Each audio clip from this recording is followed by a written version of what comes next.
Hello friends, मैं हूँ एक शेपर और मैं अच्छी हूँ। आई होप आप लोग भी सब अच्छे होंगे।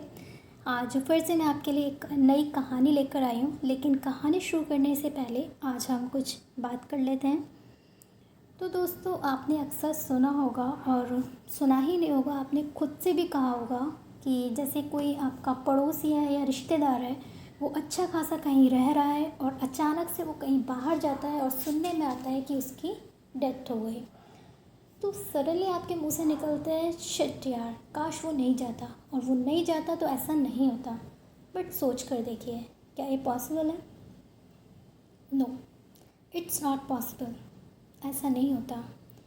कहा जाता है जैसे मृत्यु निश्चित है, ठीक उसी तरह मृत्यु का स्थान भी निश्चित है। जिसकी जहाँ जैसी लिखी है वो इंसान वहाँ पहुँच ही जाता है और मृत्यु हो जाती है। वो कहते हैं ना, विधाता का काम है लिखना, यानी कि आदि शक्ति हैं, वो लिखते हैं कि किसकी कहाँ कैसे होनी है। चित्रगुप्त जी वो डिसाइड करते हैं कि आत्मा के जो कर्मास होते हैं, जो उसके कर्म होते हैं, उसके अकॉर्डिंग उसको कहाँ भेजना है, यानी कि नरक में भेजना है, स्वर्ग लोक में भेजना है, पितृलोक में भेजना है।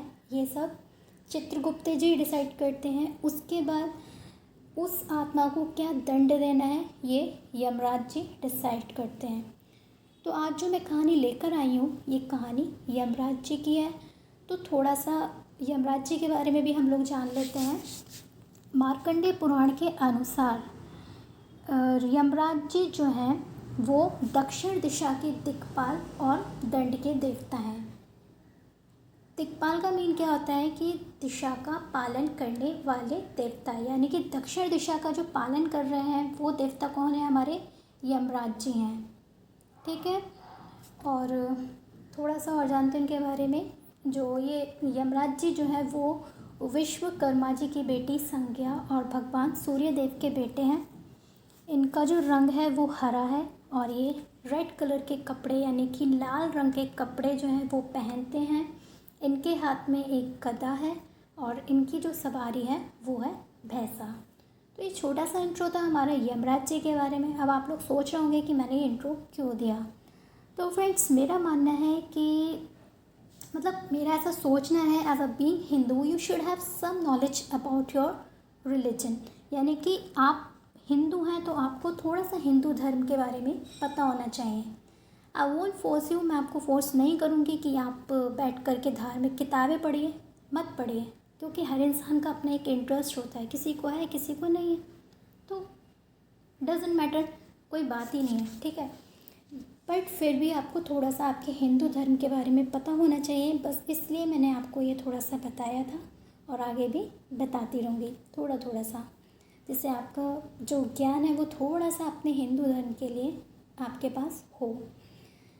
तो चलिए कहानी शुरू करते हैं। एक बार क्या होता है, भगवान विष्णु जी का वाहन गरुड़ कहीं से जा रहा था। तो रास्ते में उसे एक कबूतर दिखाई दिया। ठीक उसी समय यमराज जी वहाँ से गुजर रहे थे। कबूतर को देखकर यमराज जी जो होते हैं वो ज़ोर ज़ोर से हंसने लगते हैं। उन्हें ऐसा करते देखकर कबूतर जो होता है वो बेचारा डर से कांपने लगता है। अब यमराज जी हंस रहे हैं तो कबूतर क्या, हम भी इंसान भी अगर देख लेंगे यमराज जी को तो अच्छे हो गए तो उत्ते उड़ जाते हैं, है ना, कोई भी डर जाएगा। अब क्या होता है कि जो कबूतर होता है जब वो डर से कांपने लगता है तो उसकी ये हालत देखकर गरुड़ जी जो होते हैं उनको कबूतर पर दया आ जाती है और वो उसकी जान बचाने के लिए कबूतर को अमरनाथ पहुंचाकर आ जाते हैं। उसे वहाँ छोड़कर तुरंत फिर से वो यमराज जी के पास पहुँचते हैं और उनसे हंसने का कारण पूछते हैं। गरुड़ जी के पूछने पर यमराज जी उन्हें उत्तर देते हैं कि मैं उस कबूतर को देखकर इसलिए हंस रहा था क्योंकि 10 मिनट बाद, मतलब अब से ठीक 10 मिनट बाद अमरनाथ पर्वत पर एक बिल्ली के हाथों उसकी मृत्यु होनी थी। और मैं ये देखकर हैरान था कि यह कबूतर यहाँ क्या कर रहा है, जिसकी कुछ देर बाद मृत्यु होने वाली है। उसे तो अमरनाथ पर्वत पर होना चाहिए, लेकिन वो यहाँ है और इतनी शीघ्र, यानी कि 10 मिनट, ठीक है, बहुत कम टाइम है, इतनी जल्दी वो वहाँ कैसे पहुँचेगा और उसकी मृत्यु कैसे होगी, बस यही सब सवाल मेरे दिमाग में चल रहे थे। और उस कबूतर को देखकर मुझे हंसी आ रही थी। इतना सुनना था कि गरुड़ जी यमराज जी से कहते हैं कि मैं तो अभी अभी उसकी रक्षा के लिए उसको अमरनाथ पर्वत पर पहुंचा कर आया हूँ। देखिए, विधि का विधान देखिए। कबूतर की मृत्यु अमरनाथ पर्वत पर होनी थी, जरिया बन गए गरुड़ जी और कबूतर वहाँ पहुँच गया और उसकी मृत्यु हो गई। ठीक उसी तरह इंसान, उसके हाथ में कुछ नहीं है। इसमें मैं और आप कोई भी कुछ नहीं कर सकता।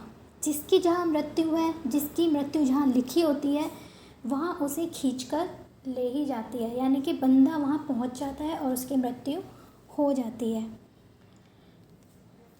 तो आई होप आपने मतलब कहानी को एंजॉय किया होगा, आपको कहानी अच्छी लगी होगी। और अगर आपको अच्छी लगी है तो प्लीज़ वीडियो को लाइक कीजिए, शेयर कीजिए, चैनल को सब्सक्राइब कीजिए और बेल आइकॉन को प्रेस करना मत भूलिए, सो दैट आपको अपडेट्स के नोटिफिकेशंस मिलते रहें। फिर मिलते हैं नेक्स्ट वीडियो में, ठीक है? तब तक स्वस्थ रहिए, खुश रहिए, मस्त रहिए। जय शिव शक्ति।